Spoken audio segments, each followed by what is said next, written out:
नमस्कार, आप देख रहे हैं RTN न्यूज। मैं हूं आपके साथ डॉक्टर किरण। अब खबरें विस्तार से। देश के अग्रणी स्वास्थ्य संस्थान Max super speciality hospital Shalimar Bagh नई दिल्ली ने आज सोनीपत में नेफ्रोलॉजी और किडनी ट्रांसप्लांट मेडिसिन के लिए विशेष ओपीडी सेवा की शुरुआत की। यह ओपीडी ट्यूलिप हॉस्पिटल सोनीपत में मरीजों के लिए प्रत्येक मंगलवार और शुक्रवार को दोपहर 1 से 3 बजे तक उपलब्ध रहेगी। यहाँ मरीज किडनी और संपूर्ण किडनी संबंधी सेहत के बारे में परामर्श तथा नियमित चेकअप करा सकते हैं। मैक्स अस्पताल शालीमार बाग के डॉक्टर भी डेमो डायलिसिस का संचालन करेंगे, जो क्षेत्रीय रोगियों के लिए नेफ्रो प्लस द्वारा शुरू किया गया है।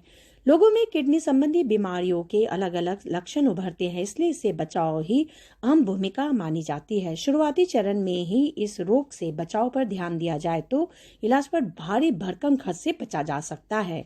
पैरों, हाथों, एड़ियों में सूजन, आंखों के नीचे सूजन, सांस उखड़ना, थकान, पेशाब से खून आना, रात में बार बार पेशाब की नौबत आना, अच्छी नींद नहीं आना, त्वचा में खुश्की और खुजलाहट जैसे शुरुआती लक्षणों को ज्यादातर लोग अनदेखा कर देते हैं।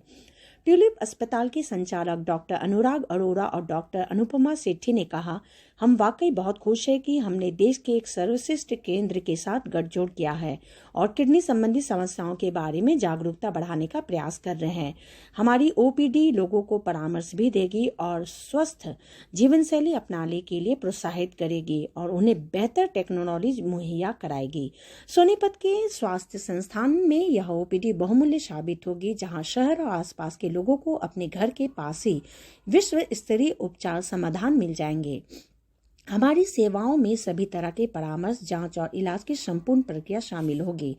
किडनी खराब होने के बढ़ते मामलों को देखते हुए मैक्स हेल्थ केयर ने यहां ओपीडी खोलकर एक बड़ा कदम उठाया है, जिससे क्षेत्र के ऐसा है कि हम दो डॉक्टर्स हैं यहाँ पे, doctor Manoj Arora, my self, doctor Yogesh Chhabra, my friend I है ना।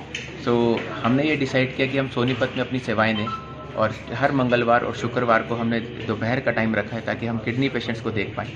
जब हम नहीं हैं तो डॉक्टर अनुराग ट्यूलिप हॉस्पिटल में, जो कि एज अ फिजिशियन है, तो पेशेंट उनको संपर्क करते हैं, फिर वो हमारा टाइम देते हैं। जितने भी किडनी पेशेंट हैं वो हमें इन 2 दिन में आके मिल सकते हैं। हम दोनों एज अ टीम ही काम करते हैं, तो इसलिए अगर वो ट्यूसडे आया या फ्राइडे आया कोई फ़र्क नहीं है, वो एक दूसरे में से किसी को भी दिखा सकता है। दोनों हम एक साथ ही चलते हैं, एक साथ ही पेशेंट देखते हैं, है ना। इसलिए पेशेंट की ये सुविधा रहती है कि एक ही टीम के मेंबर्स देख रहे हैं, तो उसे ये दिक्कत नहीं रहती कि आज टेस्ट लिखे तो क्या अब अगले हफ्ते दिखाने आना है या कब भी आना है। वो 3 दिन बाद फिर आ सकता है और दूसरी बार में हम उससे फीस भी नहीं लेते। अगर डॉक्टर योगेश का पेशेंट मुझे दिखा रहा है या मेरा पेशेंट उनको रिपोर्ट दिखा रहा है, तो ये सुविधा इसलिए रहती है कि एज अ टीम जब हम चलेंगे तो पेशेंट को ज़्यादा फायदा पहुँचा सकते हैं और पेशेंट भी कनेक्टेड रहते हैं कि उन्हें लगता है कि अब 3 दिन में हम फिर पहुँच सकते हैं जब भी उन्हें कोई दिक्कत हो। सर, किडनी में जो रोग होते हैं इनके मुख्य कारण क्या है? हमारे देश में और वर्ल्ड वाइड सबसे मुख्य कारण है शुगर। डायबिटीज़ के पेशेंट को अपनी किडनी के बारे में जानना अति आवश्यक है। सिंपल टेस्ट, यूरिन टेस्ट और किडनी फंक्शन टेस्ट जिसे बोलते हैं, जो कि बहुत कम पैसों में हो जाते हैं, इसी से वो ज्ञान कर सकता है कि उसकी किडनी किस स्थिति पे खड़ी है। अर्ली स्टेज पे पकड़ सकता है और इस किडनियों को हम कई साल चला सकते हैं सिर्फ दवाई के माध्यम से। फिर है blood pressure, uncontrolled blood pressure या लंबे समय से ब्लड प्रेशर जो है वो रहना। फिर ओवर द काउंटर ड्रग्स जैसे कि पेन किलर खाते गए, कुछ और ऐसी दवाइयाँ खाते गए जो कि किडनी पे प्रभाव करती गई। बार बार किडनी में इन्फेक्शन होना, यूरिन में इन्फेक्शन होना, इससे भी किडनी प्रभावित होती है। स्टोन एक बहुत इंपॉर्टेंट कारण है कि आपकी किडनी में बार बार स्टोन बनते हैं, धीरे धीरे किडनी डैमेज हुई और वो इस स्टेज पर चलेगी कि आपके किडनी फंक्शन भी अब खराब होने लगे। तो ऐसे पेशेंट्स भी हम देखते हैं। यही प्रमुख कारण है किडनी के खराब होने के।